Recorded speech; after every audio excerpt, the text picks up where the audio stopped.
नमस्कार दोस्तों, अध्यापक मंत्रा पर आपका स्वागत है। और हम पढ़ रहे हैं प्राचीन भारत का इतिहास। ठीक, इससे पहले हमने पॉलिटी कंप्लीट कर ली है। पॉलिटी में जो भी प्रश्न पूछे गए थे बीपीएससी में वो हमारे कंप्लीट हो गए हैं। और अभी हम प्रैक्टिस कर रहे हैं प्राचीन भारत का इतिहास। इसके बाद पढ़ेंगे मध्यकालीन और फिर आधुनिक भारत। तो चलिए शुरू करते हैं। पहला प्रश्न है, कर्नाट वंश का अंतिम शासक कौन था? हरि सिंह, राम सिंह, मति सिंह या श्याम सिंह? तो इसका उत्तर हो जाएगा हरि सिंह। क्या हो जाएगा? हरि सिंह। 52 का उत्तर क्या हो जाएगा? हरि सिंह। एक बात बता दूं मैं आपको कि ये जो सीरीज चल रही है वो बिहार के प्रत्येक एग्जाम के लिए इम्पोर्टेंट है, क्योंकि ये जो प्रश्न है वो बीपीएससी में पूछे गए हैं। ठीक, तो इससे नीचे जो भी परीक्षाएं होंगी या बीपीएससी में रिपीट प्रश्न होगा तो वो यहीं से होगा। ठीक है, यहीं से पूछा जाएगा। तो ये सीरीज़ बहुत इंपॉर्टेंट है, इसलिए इसका अध्ययन करो अच्छे से। ठीक है, चलिए अगला प्रश्न देखते हैं। किस काल में अछूत की अवधारणा स्पष्ट रूप से उद्धृत हुई थी? ऋग्वैदिक काल में, उत्तर वैदिक काल में, उत्तर गुप्त काल में या धर्मशास्त्र के समय में? तो अछूत की अवधारणा कब स्पष्ट रूप से उद्धृत हुई थी?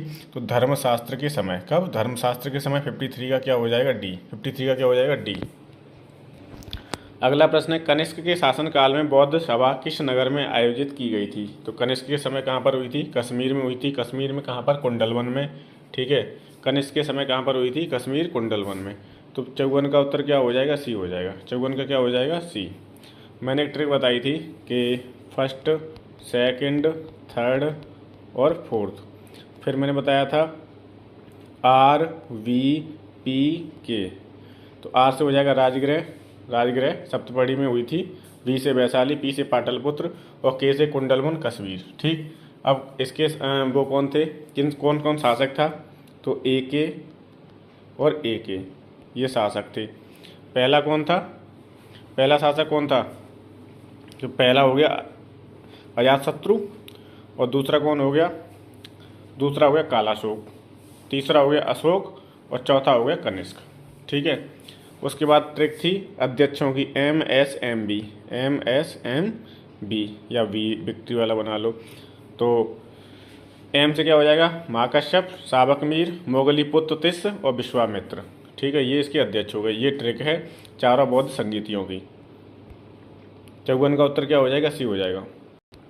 55 प्रथम बौद्ध संगीति के अध्यक्ष कौन थे? 55वां प्रश्न है, वसुमित्र, महाकश्यप, संगरक्ष या पाश्वक? MSMB, एम से क्या हो जाएगा? महाकश्यप। तो 55 का उत्तर क्या हो जाएगा? बी हो जाएगा। प्रथम बौद्ध संगीति के अध्यक्ष थे महाकश्यप। चलिए अगला प्रश्न देखते हैं। भगवान बुद्ध के महापरिनिर्वाण के बाद पहली बौद्ध संगीति कहाँ हुई थी? तो पहली कहाँ पर हुई थी? राजगृह राजगीर में। कहाँ पर हुई थी? राजगृह राजगीर में। ठीक है, आर वी पी और के। पहली हुई थी राजगृह में, दूसरी हुई थी वैशाली में, तीसरी हुई थी पाटलिपुत्र में और चौथी हुई थी कुंडलवन में, कश्मीर में। कुंडलवन कश्मीर में। ठीक है, आर वी पी के। ये ट्रिक है इनकी। सूची 1 का सूची 2 से मिलान करना है, तो इनका मिलान करना है। इनका जन्म कहाँ हुआ था गौतम बुद्ध का? लुम्बिनी में हुआ था। ठीक है, कहाँ पर हुआ था? लुम्बिनी में। ज्ञान प्राप्ति कहाँ हुई थी? बोधगया में। प्रथम प्रवचन कहाँ दिया था इन्होंने? तो सारनाथ में। और निधन कहाँ हुआ था? कुशीनगर में। जन्म कहाँ हुआ था? लुम्बिनी में। ज्ञान प्राप्ति कहाँ हुई थी? बोधगया में। प्रथम प्रवचन कहाँ दिया था? सारनाथ में। और निधन कहाँ हुआ था? कुशीनगर में। तो ये चारों पॉइंट आपको याद रखने। ठीक है, और इसका उत्तर क्या हो जाएगा? सी हो जाएगा। ठीक है, पहले का तीसरा, दूसरे का पहला, तीसरे का पहला, चौथे का चौथा। ठीक,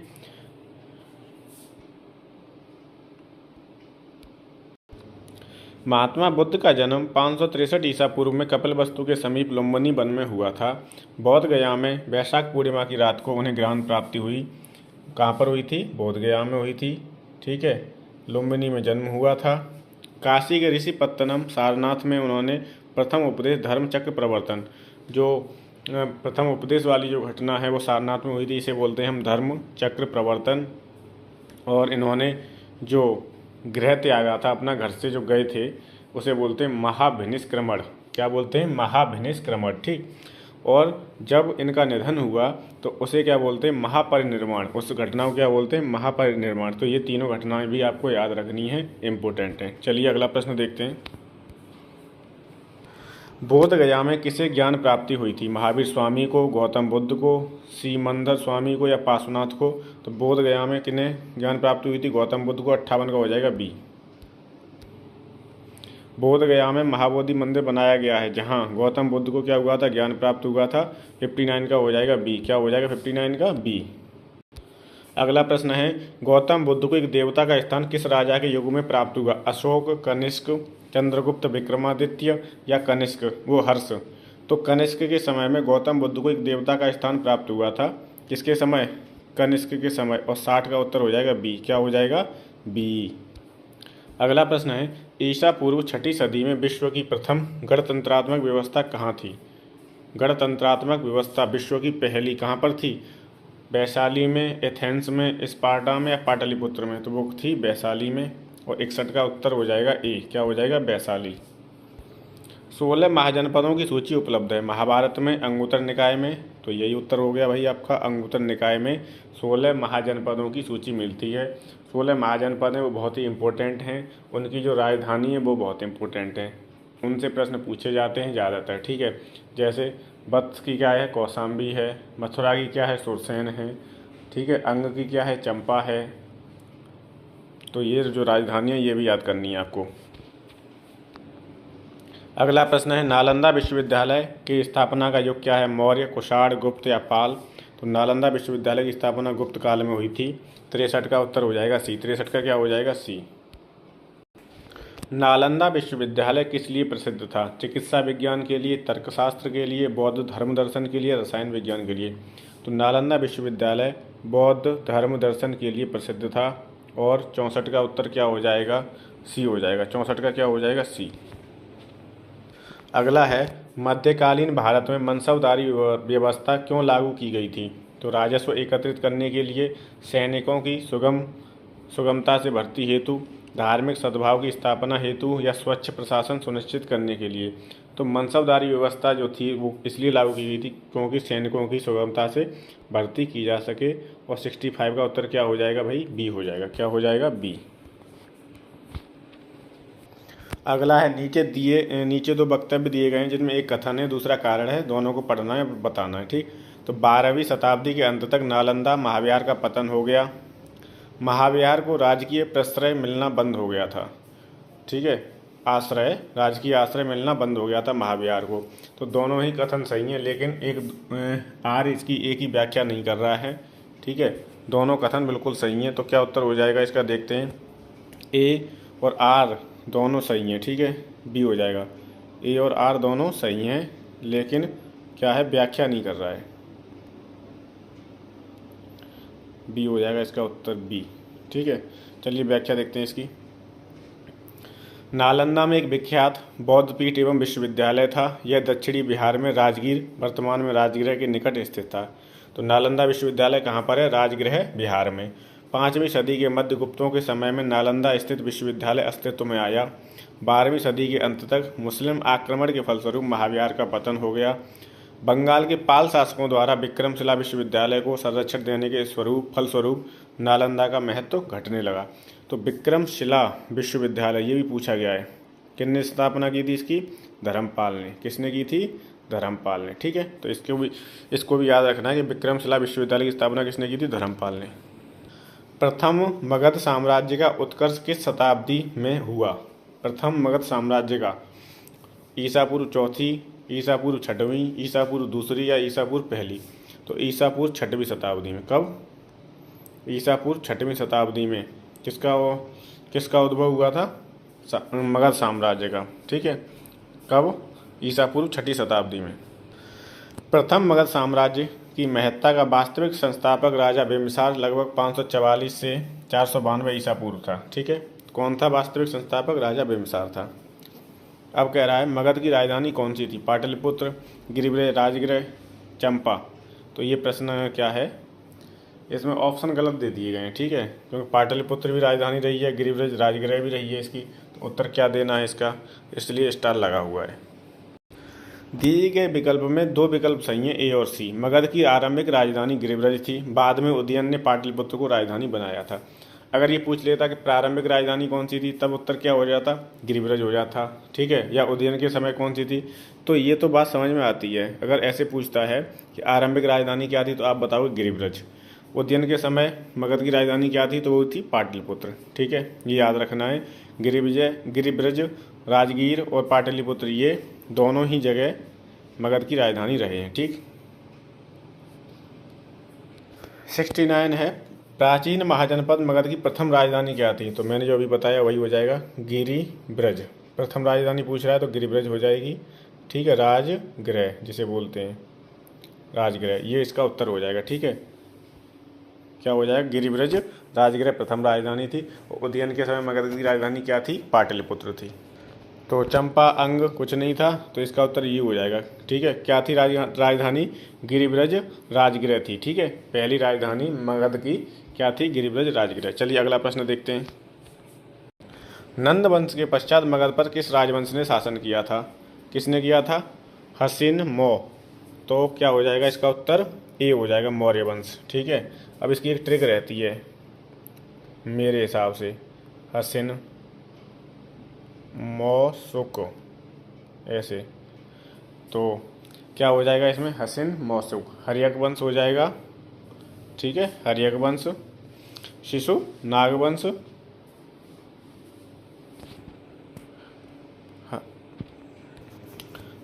हसिन क्या बताया था मैंने, हसिन मौसुक। तो हा से हो जाएगा हर्यक वंश, सा से हो जाएगा शिशुनाग वंश और ना से हो जाएगा नंद वंश। अब आता है मौसुक, तो मौसुक ऐसे याद रखो, मौसुक। तो ये हो जाएगा मौर्य वंश, क्या हो जाएगा, मौर्य वंश, ठीक है। तो नंद वंश के बाद पूछ रहा है ना, नंद वंश के बाद कौन आया था, तो मौर्य वंश आए थे, हसिन मौसुक। और सू से हो जाएगा शुंग वंश, क्या हो जाएगा, शुंग वंश। और का से हो जाएगा कण्व वंश, ठीक है। तो ये आपको ट्रिक याद रखनी है, हसिन मौसुक। हा से हो जाएगा हर्यंग वंश, शिशुनाग वंश, और ना से हो जाएगा नंद वंश। और नंद वंश के बाद कौन आया था, तो नंद वंश के बाद कौन आए थे, मौर्य आए थे। तो 70 का उत्तर क्या हो जाएगा, ए। 70 का उत्तर क्या हो जाएगा, ए। जिसके ग्रंथ में चंद्रगुप्त मौर्य का विशिष्ट रूप से वर्णन हुआ है वह है भास, शूद्रक, विशाखदत्त या अश्वघोष। चंद्रगुप्त मौर्य का विशिष्ट रूप से वर्णन हुआ है वह कौन है, किसके ग्रंथ में हुआ है, तो विशाखदत्त के में हुआ है। 71 का क्या हो जाएगा, सी हो जाएगा। 71 का क्या होगा, सी। अगला प्रश्न है, निम्नलिखित में से मगध का कौन सा राजा सिकंदर महान के समकालीन था, महापद्मनंद, धननंद, सुकल्प या चंद्रगुप्त मौर्य। तो कौन था, धननंद था। 72 का क्या हो जाएगा, बी हो जाएगा, क्या हो जाएगा, बी। एक चीज़ याद रखनी है आपको, मुद्रा राक्षस के अतिरिक्त विशाखदत्त के नाम से 2 अन्य रचनाओं का भी उल्लेख प्राप्त होता है, देवी चंद्रगुप्तम और अभिसारिका वंचितिक, ठीक है। ये क्या है, 2 अन्य रचना है मुद्रा राक्षस के अतिरिक्त, किसकी, विशाखदत्त की। तो विशाखदत्त की तीनों रचना याद रखनी है आपको, मुद्रा राक्षस, देवी चंद्रगुप्तम और अभिसारिका वंचितक, ठीक है। चलिए अगला प्रश्न देखते हैं। पाटलिपुत्र में स्थित चंद्रगुप्त का महल मुख्यतः बना था, किसका बना था चंद्रगुप्त का महल, ईंटों का, पत्थर का, लकड़ी का या मिट्टी का, तो वो बना था लकड़ी का। 73 का हो जाएगा सी, क्या हो जाएगा, 73 का आंसर सी हो जाएगा। अगला प्रश्न है, अष्टप्रधान का गठन किसने किया था, चंद्रगुप्त ने, अशोक ने, हर्षवर्धन ने या शिवाजी ने। तो अष्टप्रधान का गठन किया था शिवाजी ने, और 74 का उत्तर हो जाएगा डी, क्या हो जाएगा, डी, ठीक है। अष्टदिग्गज किससे संबंधित, तो कृष्णदेव राय से, किससे, कृष्णदेव राय से। अष्टप्रधान किससे संबंधित थे, शिवाजी से। अगला प्रश्न है, निम्नलिखित में से किस मौर्य राजा ने दक्कन की विजय प्राप्त की थी, अशोक ने, चंद्रगुप्त ने, बिंदुसार ने या कुणाल ने। तो मौर्य राजा ने दक्कन की विजय किसने प्राप्त की थी, चंद्रगुप्त ने, ठीक है। 75 का हो जाएगा बी, क्या हो जाएगा, बी। अभिलेख जिससे यह प्रमाणित होता है कि चंद्रगुप्त का प्रभाव पश्चिम भारत पर था, किससे पता चलता है, कौन से अभिलेख से, कौन से शिलालेख से। कलिंग शिलालेख थे, अशोक का गिरनार शिलालेख या रुद्रदामन का जूनागढ़ अभिलेख। तो रुद्रदामन के जूनागढ़ शिलालेख से प्राप्त पता चलता है या प्रमाणित होता है कि चंद्रगुप्त मौर्य का प्रभाव पश्चिम भारत पर था, ठीक है। तो कौन सा शिलालेख है वो है रुद्रदामन का जूनागढ़ शिलालेख। और 76 का उत्तर हो जाएगा सी। 76 का क्या हो जाएगा, सी। रुद्रदामन के जूनागढ़ अभिलेख से यह ज्ञात होता है कि चंद्रगुप्त मौर्य के सौराष्ट्र स्थित प्रांतीय शासक पुष्यगुप्त ने वहाँ सुदर्शन झील बनवाई थी, किसने, पुष्यगुप्त ने। पुष्यगुप्त भी इंपॉर्टेंट है, इनका नाम याद रखना है। सुदर्शन झील बनवाई थी। और बाद में अशोक के यूनानी गवर्नर तो शास्प ने इस जलाशय के साथ बहुत सी नहरें बनवाई। इस प्रांत को आनर्त तथा सौराष्ट्र कहा गया, जिससे पश्चिमी भारत पर चंद्रगुप्त के आधिपत्य का प्रमाण मिलता है। ठीक है। अगला प्रश्न है, निम्न में से कौन सा क्षेत्र अशोक के साम्राज्य में सम्मिलित नहीं था? अफगानिस्तान, बिहार, कलिंग या श्रीलंका? तो श्रीलंका अशोक के साम्राज्य में सम्मिलित नहीं था। बाकी अफगानिस्तान, बिहार और कलिंग अशोक के साम्राज्य में सम्मिलित थे। श्रीलंका अशोक के साम्राज्य में सम्मिलित नहीं था। द्वितीय शिलालेख से स्पष्ट होता है कि भारत में अशोक का अधिकार चोल, पांड्य, सत्यपुत्र, केरलपुत्र एवं ताम्रपर्णी श्रीलंका को छोड़कर सर्वत्र था, क्योंकि इन राज्यों को प्रत्यंत या सीमावर्ती राज्य कहा गया है। अगला प्रश्न है, अशोक के शासनकाल में बौद्ध सभा किस नगर में आयोजित की गई थी? मगध में, पाटलिपुत्र में, समस्तीपुर में या राजगृह में? तो अशोक के शासनकाल में कहाँ पर की गई थी? पाटलिपुत्र में। ठीक है, मैंने ट्रिक बताई थी RVP और K। राजगृह में वैशाली, पाटलिपुत्र और कनिष्क कुंडलवन। ठीक है, पाटलिपुत्र में किसके समय हुई थी? अशोक के समय में। पाटलिपुत्र में बौद्ध सभा किसके समय हुई थी? अशोक के समय। अगला प्रश्न है, अशोक के शिलालेखों में प्रयुक्त भाषा है, कौन सी भाषा है? संस्कृत, प्राकृत, पाली या हिंदी? तो अशोक के शिलालेखों में जो प्रयुक्त भाषा है वो है प्राकृत। कौन सी है? प्राकृत है। 79 का क्या हो जाएगा? बी हो जाएगा। निम्नलिखित में से प्राचीन भारत की कौन सी लिपि दाहिने से बाईं ओर लिखी जाती थी? दाहिने से बाईं ओर हम लोग क्या करते हैं? बाएं से दाहिनी ओर लिखते हैं, लेकिन जो कौन सी खरोष्टी लिपि थी वो खरोष्टी लिपि थी। क्या थी? खरोष्टी लिपि जो थी वो दाहिने से बाईं ओर लिखी जाती थी। ठीक है, तो 80 का उत्तर क्या हो जाएगा? सी हो जाएगा। 80 का क्या होगा? सी। व्याख्या देखेंगे, प्राचीन भारत में खरोष्टी लिपि दाएं से बाएं लिखी जाती थी। इसे पढ़ने का श्रेय मैसन, प्रिंसेप, नॉरिस, लेसेन, कनिंगम आदि विद्वानों को है। यह मुख्यतः उत्तर पश्चिम भारत की लिपि थी। कहाँ की लिपि थी? उत्तर पश्चिम भारत की लिपि थी। ठीक। अशोक के धम्म का मूल संदेश क्या था? राज्य के प्रति वफादारी, शांति एवं अहिंसा, बड़ों का सम्मान या धार्मिक सहनशीलता? तो या उपयुक्त में से कोई नहीं या एक से अधिक? तो इसका उत्तर हो जाएगा ई। क्या हो जाएगा? ई। 81 का ई। अशोक धम्म एक नैतिक संहिता थी। अशोक अपने दूसरे और सातवें शिलालेख के माध्यम से संदेश देता है, अपाशिनवे, बहुकयाने, दया दाने, सचे सोचिए, मादय साधवे च, अर्थात कम पाप करना, कल्याण करना, दया दान करना, सत्य बोलना, पवित्रता से रहना, स्वभाव में मधुरता और साधुता बनाए रखना। इस प्रकार अशोक धम्म के मूल संदेशों में शांति और अहिंसा, बड़ों का सम्मान तथा धार्मिक सहनशीलता निहित है। अतः इसका विकल्प क्या हो जाएगा? ई। और जो विकल्प दिए हैं उसमें एक से अधिक वाला विकल्प है ई। ठीक। केवल वह स्तंभ जिसमें अशोक ने स्वयं को मगध का सम्राट बताया है। क्या बताया है? मगध का सम्राट। किसमें बताया? मास्की में, रुमनदेही में, क्वीन स्तंभ में या भाब्रू में? तो भाब्रू स्तंभ में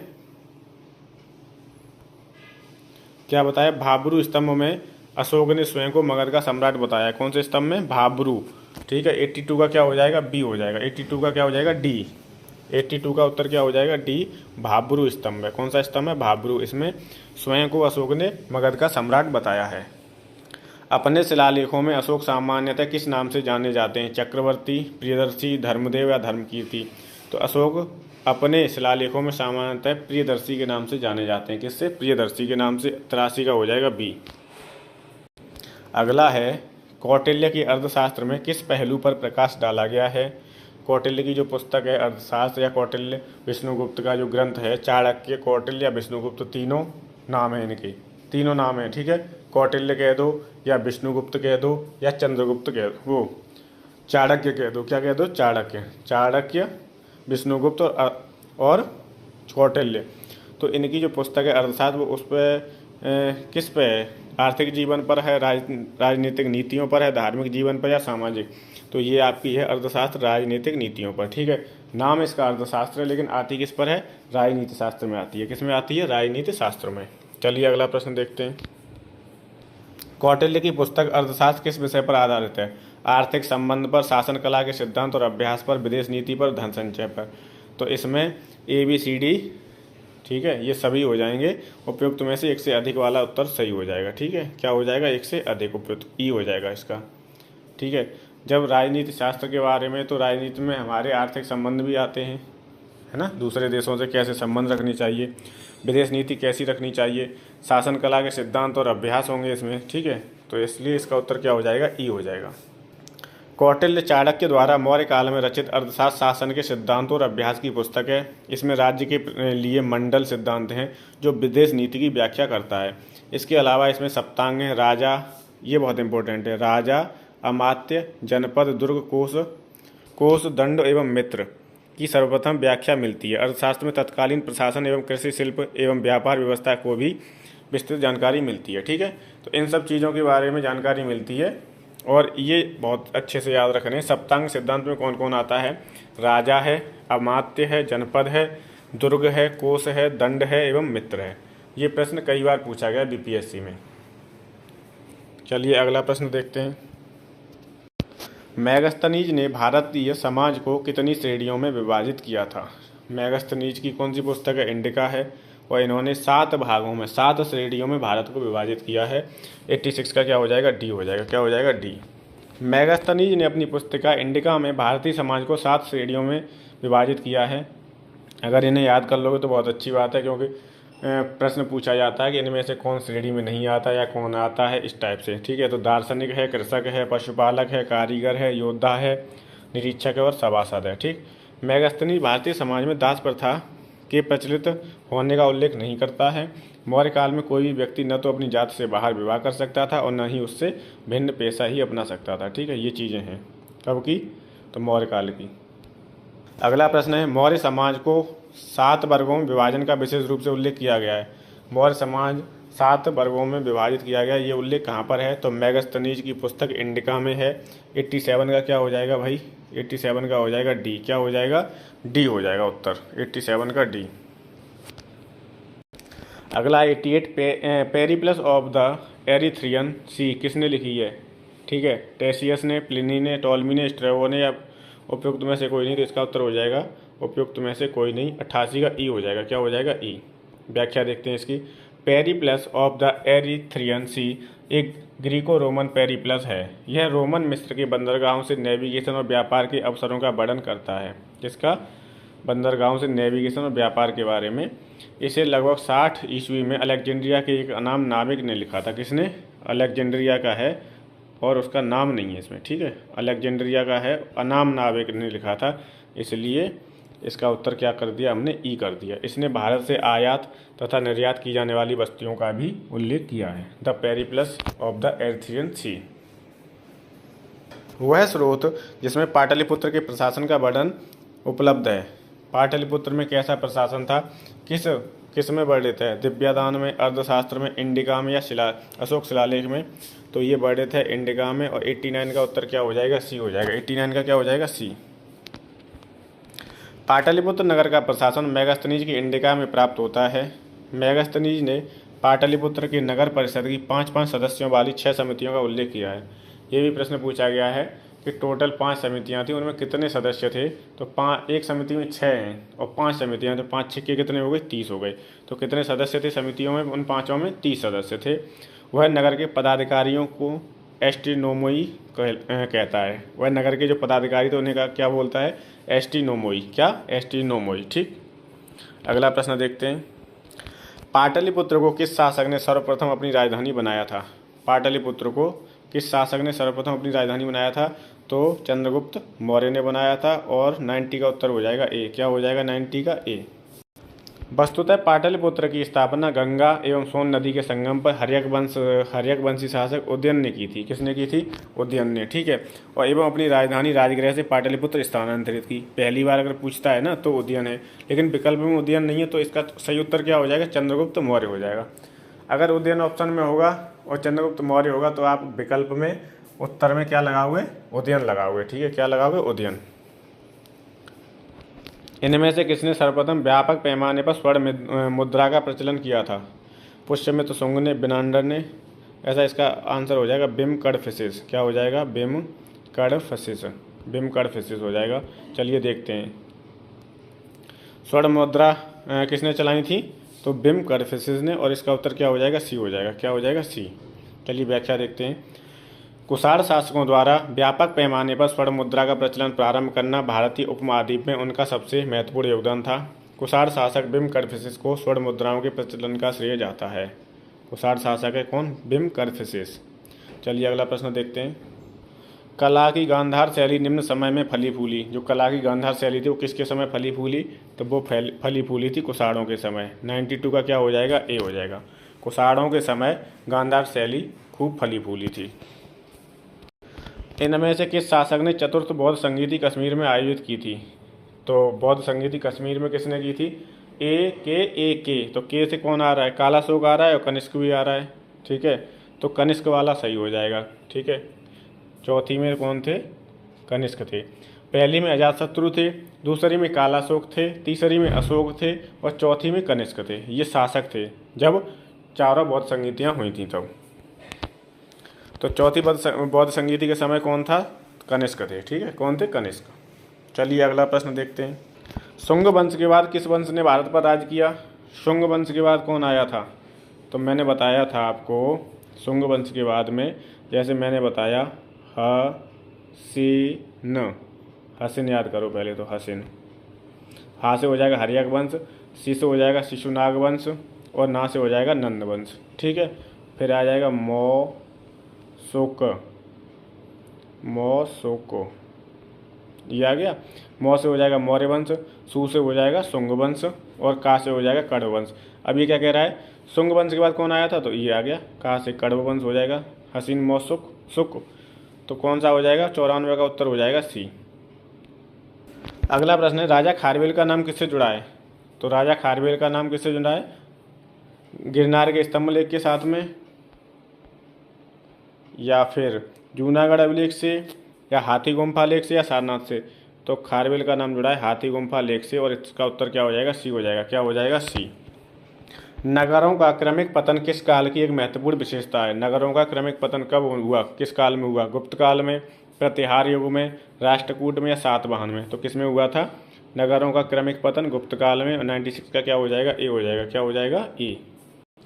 निम्नलिखित में से कौन सा बंदरगाह गुप्त काल में उत्तर भारत व्यापार के लिए उपयोग किया जाता है। कल्याण, ताम्रलिप्ति, भड़ोच या कैम्बे। तो इसमें हो जाएगा ई, उपयुक्त तो इनमें एक से अधिक, ठीक है। कौन से, उत्तर भारत में व्यापार के लिए एक से अधिक हो जाएंगे, ठीक है। 97 का क्या हो जाएगा, ई। गुप्त काल में बंगाल में ताम्रलिप्ति एक बंदरगाह था जहाँ से उत्तर भारत के साथ दक्षिण पूर्व एशिया, चीन, लंका, जावा, सुमात्रा आदि देशों के साथ व्यापार होता था। पश्चिम भारत का प्रमुख बंदरगाह भड़ोच था जहाँ से पश्चिमी देशों के साथ समुद्री व्यापार होता था। इसके अलावा कल्याण तथा कैम्बे भी उत्तर भारतीय व्यापार होता था, ठीक है। तो ये चारों बंदरगाहों के नाम याद रखने हैं। ताम्रलिप्ति बंदरगाह है जहाँ से कहाँ, दक्षिण भारत, उत्तर भारत और दक्षिण पूर्व एशिया में व्यापार होता था। और पश्चिम भारत में कहाँ से होता था, भड़ोच से, जो पश्चिमी देशों के लिए था। और कल्याण और कैम्बे भी हैं, ठीक है, बॉम्बे। अगला प्रश्न है, किस शासक वंश ने मंदिरों एवं ब्राह्मणों को सबसे अधिक ग्राम अनुदान में दिए थे। गुप्त वंश ने, पाल वंश ने। तो इसका उत्तर सीधा सीधा गुप्त वंश हो जाएगा। गुप्त वंश ने सबसे अधिक मंदिर और ब्राह्मणों को सबसे अधिक ग्राम अनुदान में दिए थे। किसने, गुप्त वंश ने, ठीक है। तो 98 का क्या हो जाएगा, ए। गुप्त युग में भूमि राजस्व की दर क्या थी। गुप्त युग में भूमि राजस्व की दर क्या थी, उपज का चौथा भाग, उपज का छठा भाग, उपज का आठवां या उपज का आधा। तो उपज का जो छठा भाग था ये राजस्व की दर थी। क्या थी, उपज का छठा भाग गुप्त युग में भूमि राजस्व की दर थी, ठीक है। तो 99 का क्या हो जाएगा, बी। गुप्त काल में जो लोग राजकीय भूमि पर कृषि करते थे उन्हें अपनी उपज का एक भाग राजा को कर के रूप में देना पड़ता था, जो षष्ठांश होता था, छठा भाग होता था। गुप्त अभिलेखों में भूमि कर को उद्रंग तथा भागकर कहा गया है। तो याद रखोगे इसे, गुप्त अभिलेखों में भूमि कर को उद्रंग और भागकर कहा गया है, ठीक है। उद्रंग और भागकर, ये क्या कैसे कर हैं, कि भूमि कर हैं, कैसे कर हैं, भूमि कर हैं, ठीक। भागवत संप्रदाय के विकास में किसकी देन अत्यधिक थी। पार्थियन की, हिंदू यूनानी लोगों की, कुषाण की या गुप्तों की। तो भागवत संप्रदाय के विकास में किसकी मुख्य देन थी अत्यधिक, तो वो थी गुप्त की। और 100 का क्या हो जाएगा, डी हो जाएगा। क्या हो जाएगा, 100 का डी हो जाएगा, ठीक। तो आपके ये इस क्लास में 50 प्रश्न हो गए हैं, इससे पहले वाले में 50 हो गए। 50 प्रश्न हम डेली कंप्लीट करेंगे। कल क्या हुआ, 4 जून थी, ठीक है, वोट खुल रहे थे, इलेक्शन सांसदी का, ठीक है। तो इस चक्कर में वीडियो नहीं बन पाई थी। अब ये अपनी सीरीज़ कंटिन्यू रहेगी। ये सीरीज़ आपकी बिहार का कोई भी एग्ज़ाम हो उसके लिए इम्पोर्टेंट है। बिहार में चाहे छोटा एग्ज़ाम हो चाहे बिहार पुलिस का हो, चाहे बिहार दरोगा का हो, चाहे BAPSC 3.0 हो, चाहे 4.0, चाहे 5.0 जो आने वाले हैं, ठीक है, सबके लिए इम्पोर्टेंट है। GS जहाँ पर भी आती है, GS जहाँ पर भी आती है वहाँ के लिए इम्पोर्टेंट है ये, ठीक। तो इस क्लास को आप अच्छे से देखेंगे, पढ़ेंगे, ठीक है, जो चीज़ें याद करने वाली हैं उन्हें याद करेंगे और लिखेंगे, ठीक है। तो आज की क्लास को यहीं समाप्त करते हैं। अध्यापक मंत्रा के साथ जुड़ने के लिए बहुत बहुत धन्यवाद।